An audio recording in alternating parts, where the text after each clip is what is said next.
হয়ে গেল, এখন এটা বাড়িতে ঢুকি চল। স্যার এই বাড়িতে যা এই মানুষটা অনেক খাবু মাল। আচ্ছা এই বাড়িতে সবসময় কোনো থাকে না।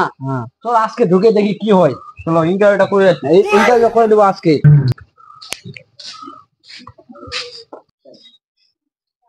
চল ইন্টারভিউটা করে দিই। স্যার এই বাড়িতে এইটাই এটাই? হ্যাঁ আচ্ছা ওকে ডাকতে হবে। নাম কি আছে স্যার? এ মেম্বার সাহেব বলবে। মেম্বার সাহেব বল। ওর নাম কি? মেম্বার সাহেব নাম তো আমি তো নামটা জানি না। এখানে কি লেখা আছে দেখেন না একটু। রাশেদ আলম। এখানে আছে শুনেন তো একটু।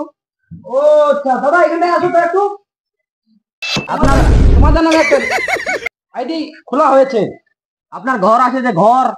ঘর ঘর দিবেন? হ্যাঁ সরকারি থেকে ঘর? হ্যাঁ। ওই কই ঘরটা? তোমার যা ঘর বাড়ি দিয়েছেন। এই তো ঘর জোয়ার থেকে না দৌড়ায় ভালো। একে ঘর দেওয়া যাবে না। একে ঘর দিতে হবে। কেন? এই যখন তখন আমাকে লাগাল ভাই ডগাই চা না হলে কিছু খিলাই। আচ্ছা ঘর না দিলে হবে না। নামটা লেখেন। আপনার নামটা বলেন তো। আমার নাম হচ্ছে রাশেদ আলী। ভাত খাই আমি 3.5 থালি।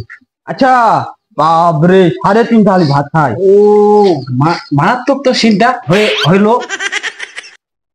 হয়ে গেছে আপনার ঘর হয়ে যাবে, চিন্তা করবেন না। আর এখন ওদের বাড়ি যেতে হবে। চল চল। প্রধান সাহেব আমি একটা কথা বলতে চাই। তোমাদের এখানটায় পাবলিক গুলো তো ভালো না মনে হচ্ছে। কেন? ও যা যা ব্যবহার করে। ঘর ঘর থাকাও ঘর আছে, মানুষের বিল্ডিং ঘর আছে, তারপরে ঘর দাও বলে দাও, ঘর দাও ঘর দাও।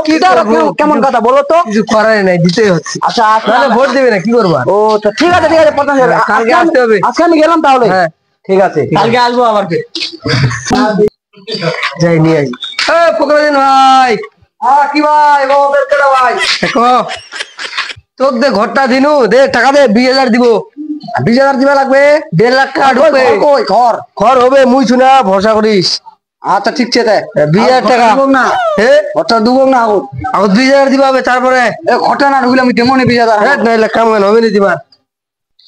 ঘর লাগবে আগত। এলা বড় সাহেব ফোন করলে লাল কার্ডে পাঠাই দিবি। দিব দে 20,000 দিবে। হ্যাঁ নাইলে একবার মার দিম সিল। আচ্ছা ঠিক আছে দে দিমো কুম্বাল আদা দিব। দে বিকাল হলে তো দে দিমো। ঠিক আছে বিকালে দিও যে টাইম বিকালে নাইলে সিল মার দিমো। আচ্ছা ঠিক আছে। হ্যাঁ ঠিক আছে। তোমার খুব ঘর তো আইছেন পেট তোমার টাকাও তো আছে। টাকা মনে করলো কি আসিছে নাকি? তুমি কি ভাবে দেন? আমার চোর ভাবে দেন নাকি? আজকাল মেমর বলন লড় রকম হয়ে গেছে বন্ধু। আমার চোর ভাবে দেন তুমি না? টাকা দিলে হয়ে গেল। আচ্ছা ঠিক আছে ঠিক আছে। তোমার টাকা নি পাবেন ঘরটা আমার সিল মার দেন তাহলে। আমার তোমার কথা শুনবো কেন? হ্যাঁ তোমার আমার কেন না দেন নাইলে আমার লাগে 20,000 দিয়ে দিবো। ঠিক আছে তোমার চোর তোর ভাবে না আমার তাহলে তোমার ঘর দিমো। হ্যাঁ ঠিক আছে কেন তাহলে? আচ্ছা ওর তো ঘরটাও চলেছিল, কি করা যাবে কি নাই। একটা গরু গাভিনছে না, ওইটা বেঁচে দিই। ওটাকে মনে হয় বেঁচে দিবা আর উপায় নাই তো।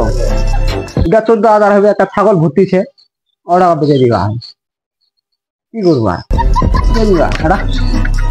ঘর তো মিলবে, ছাগল কিনে দেবো।